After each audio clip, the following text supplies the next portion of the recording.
Not know how someone is supposed to talk after that. You know, I am really grateful to Deb and Chris and Brian because I can't do any of that stuff. And I love it so much. It's just so beautiful. Here we go. Brian put his stuff on my stuff. Can you imagine? Right there.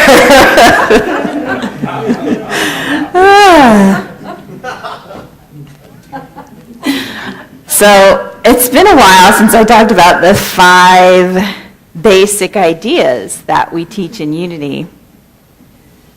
God is the source and creator of all. We are spiritual beings created in God's image. We create our life experiences through our way of thinking. There is power in affirmative prayer. And walk your talk. Okay, those are the 5 principles. I wanted to focus on the second one. We are spiritual beings created in God's image. And I've been reading Brene Brown's book, Rising Strong. We'll take a class about that in January. If you want to take that class in January with me, you can. And I happened upon this awesome phrase, which just set off a whole cascade of ideas and things for me. The hypothesis of generosity. Just that phrase alone, I love it. Hypothesis of generosity. So it's what it is specifically is one of Brene's teachers, whose name was Jean Cantambu Latting, would say, when a conflict would come up, she would ask, what is the hypothesis of generosity? What is the most generous assumption you can make about this person's intentions or what this person said? And I want to dwell a little bit on that because the hypothesis of generosity came out for Brene about her wrestling with the idea that everybody's doing the best they can, even the people that are irritating. And this has a lot of juice for me today because Roland and I had one of those juicy discussions last night about, have you ever had a juicy discussion? Where it's juicy because you find that you have a lot of feelings, and oddly enough, the other person might be having some feelings too.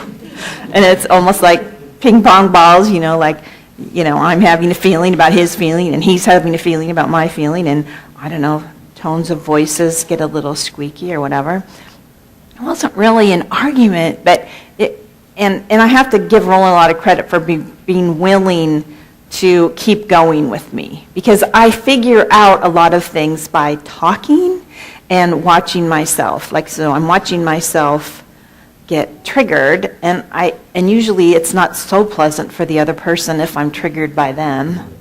But he was willing to keep talking. He was willing to keep talking, and that was good. I must not have been too bad because we get to keep talking about it, and I got to see myself being, what triggered me. And it's so interesting because it seems so important in the moment, but of course it's really just something in me that touches into some sort of insecurity, all the different stories we tell ourselves about how we're not really the Christ, how we're not really spiritual beings created in God's image. It's part of us that doesn't believe that. Really, the part of us that doesn't believe it causes so much trouble. Causes so much trouble. That's what causes all the trouble, really. Because we don't believe it, and we have a lot of evidence. It's not, we make up the story, but we do have a lot of evidence. Sometimes we even if we're trying the best we can, we have behaved badly. We have behaved badly. And other people, oh my God, other people are behaving badly all over the place. I have a lot of evidence about that.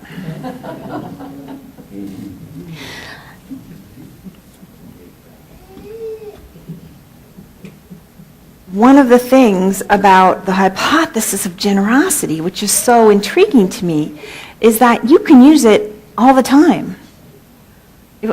How how transforming would it be if we use it for ourselves? Like, maybe we really are acting from the highest point at what could be the highest point. It's really worth exploring what's going on with us. Let us just say last night when I was behaving a little badly and talking in a way that I wasn't enjoying so much, and I'm pretty sure Roland wasn't enjoying, I think he feels like everything there's a certain mood I get in where everything he says, I shoot it down. Have you ever been in one of those conversations? Either side? I don't think that's behaving very well. But so I could go two ways with that. I could go, and all of us can. I could go with,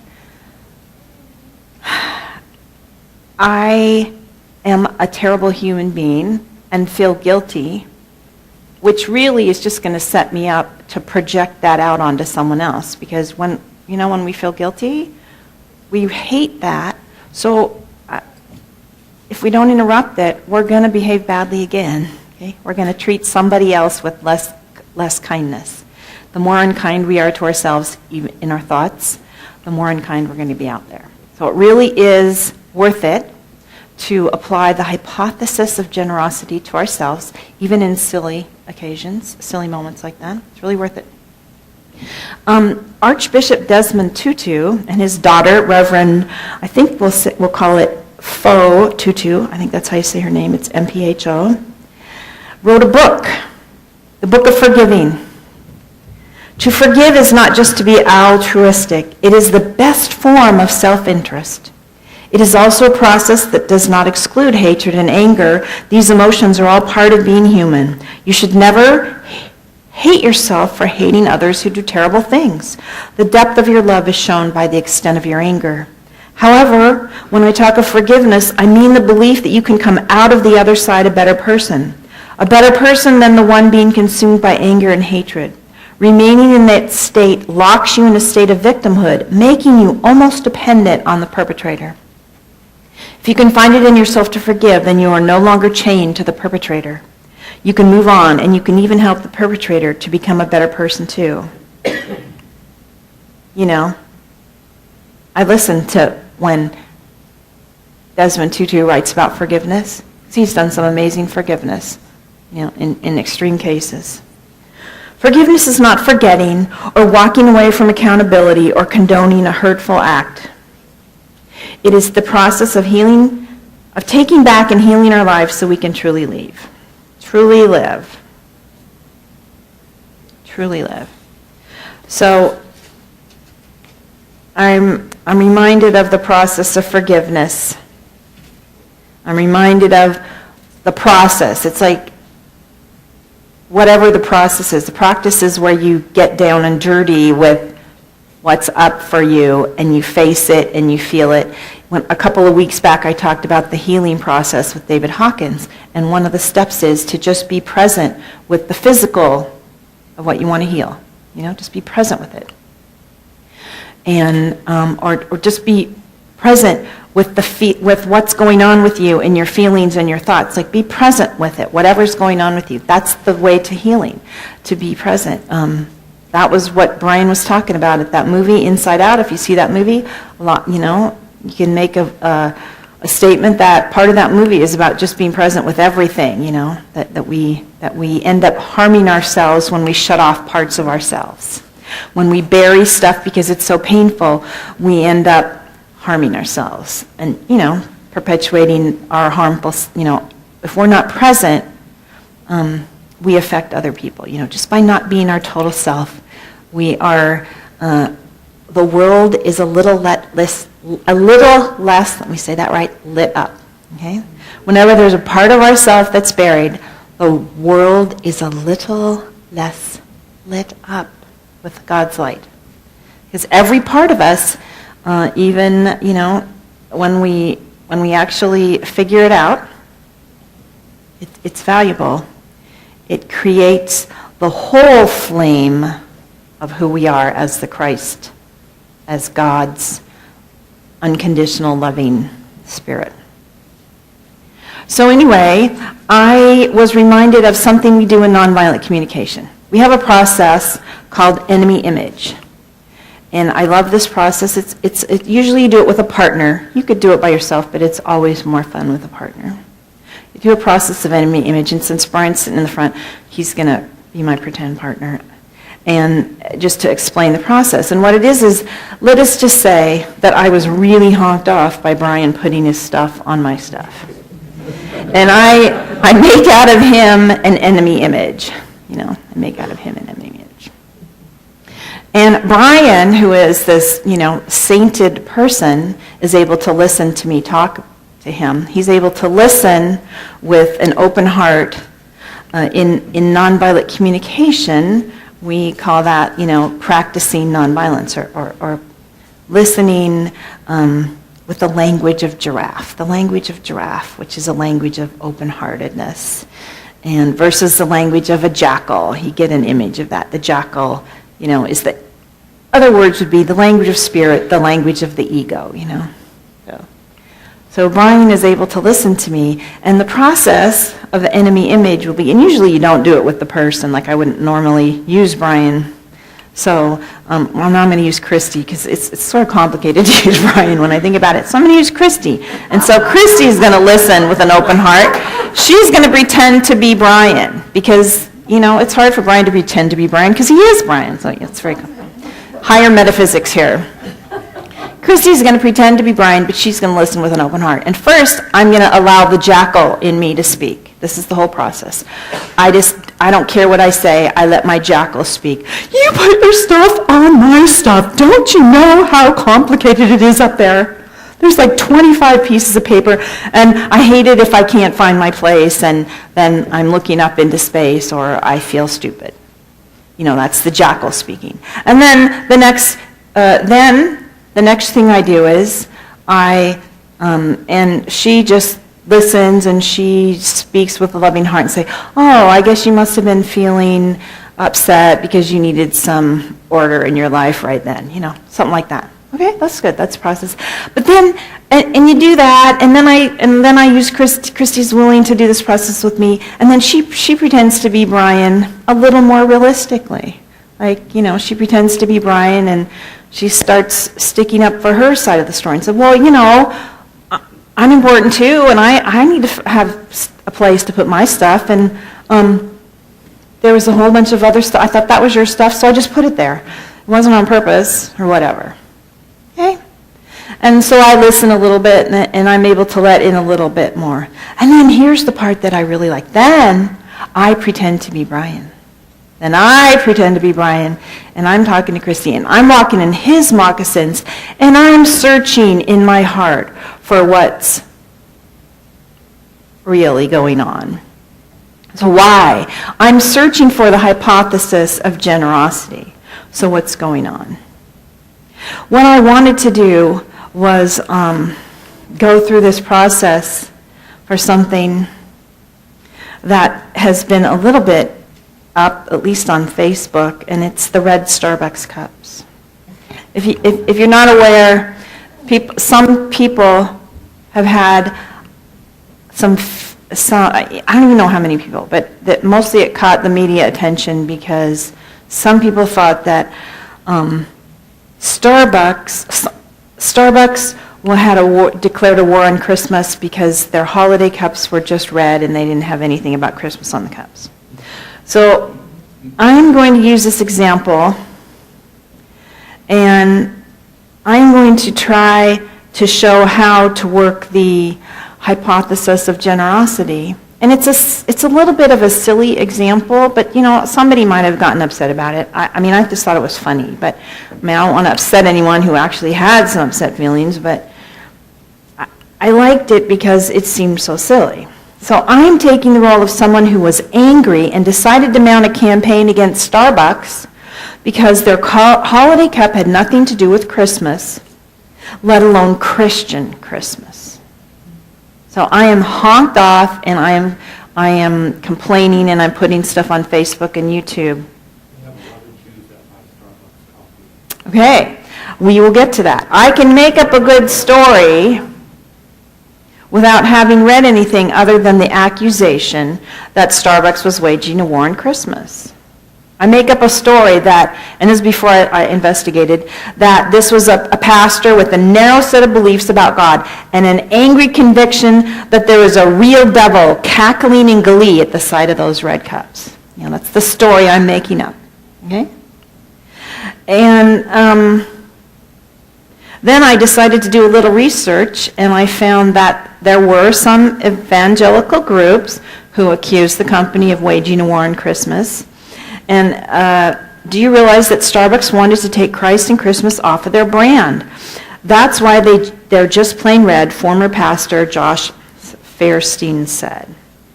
And he posted a video on his Facebook that has now been viewed 12 million times. When I went in, I asked for my coffee. They asked me for my name, and I told them my name is Merry Christmas. So guess what, Starbucks? I tricked you into putting Merry Christmas on the cup. You got to admire that, right? Now, the point of using this is to really get a little bit down and dirty with the enemy image. In a statement, by the way, this is what Starbucks said. Our core values as a company is to create a culture of belonging, inclusion, and diversity. And we will continue to embrace and welcome customers from all backgrounds and religions in our stores throughout the world. So I wanted to, so here's somebody who I am not admiring. And I want to go for the hypothesis of generosity for this person who I don't know, who's waging the war.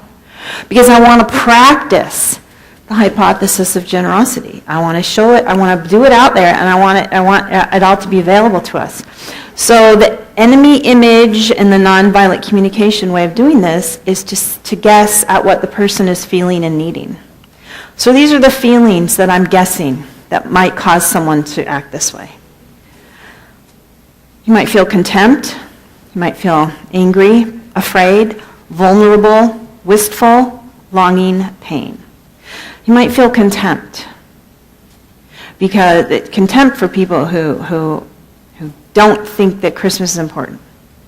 Because you could be needing to understand as well as to be understood. So, the need behind this feeling of contempt is, I need to understand. Well, how could somebody do that? How could somebody dismiss Christmas like that? He could be feeling angry. He could be feeling angry because he has a need for self-expression. This makes me so mad, and I want to tell people, well, I'm mad because it's important to me. So he could have a need for self-expression. He could be afraid. This could trigger fear. And he could have a need for safety, acceptance, and inclusion. I feel like this red cup, it makes me feel unwelcome. I decide that I'm unwelcome. He could be feeling vulnerable because he has a need to matter. Vulnerable because I have a need to matter. I have a need to matter. Christmas is important to me. Christianity is important to me. Yeah, that's right. And we'll get there. We're trying to go inside his head. And we're trying to look at his, what's the hypothesis of generosity? What could be going on with him? The highest thing. If he's doing the best he can. Hi, guys. Come on in. He could be feeling wistful and wants closeness and community. For example, maybe he hasn't had a family Christmas in a long time, and he's feeling a longing for that, and he wants some closeness and community. He could be feeling a longing for meaning, and he could be actually feeling a lot of real pain because he wants some inspiration. He could be feeling a lot of pain. So that's me going through the steps with the hypothesis of generosity. And one of the things that we can connect on is we might not be able to connect on his strategy.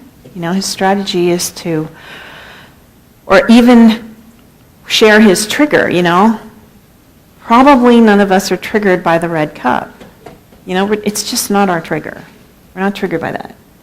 But we can understand a trigger, and we can understand the meanings. We can understand wanting understanding, wanting self-expression, the need for safety, acceptance, inclusion. We can understand how important it is for us to matter, for closeness, community, meaning, and inspiration. Okay?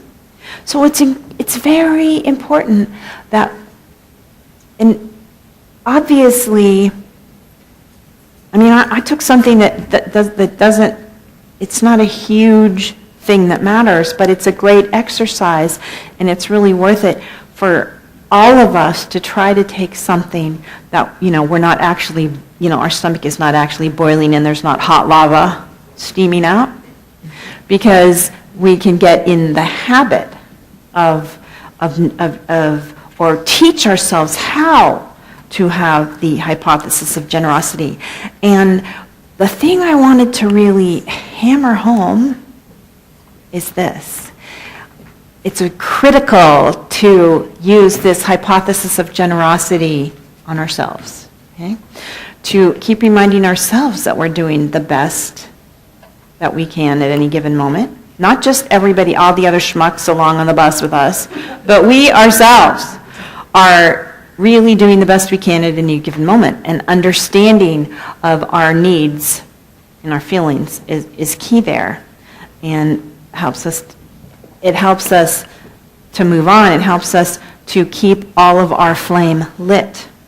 Now, one of the things I really liked when I was noticing about the unity spiritual principle, we are spiritual beings created in God's image, is because I like it's not just a unity Christianity principle.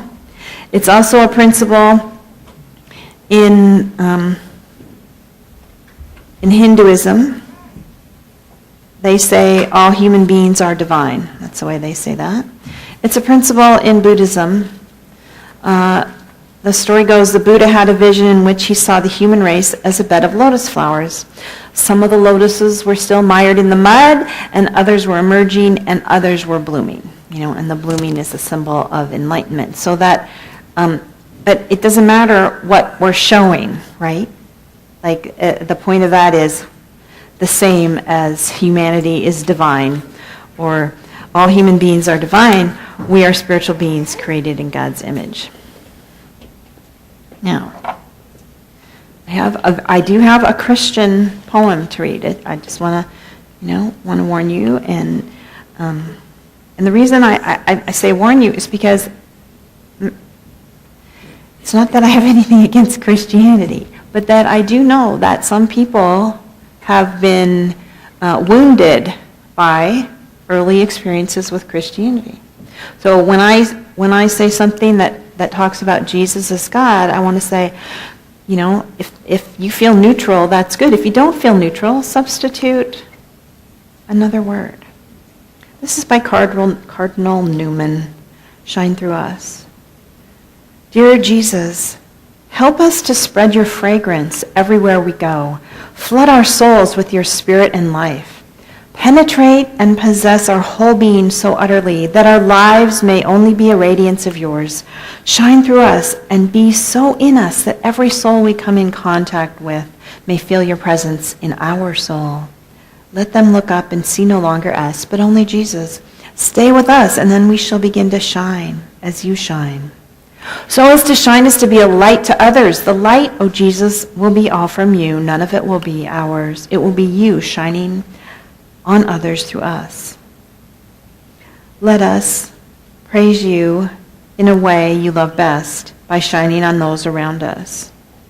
Let us preach you without preaching, not by words, but by our example, by the catching force, the sympathetic influence of what we do, the evident fullness of the love that our hearts bear.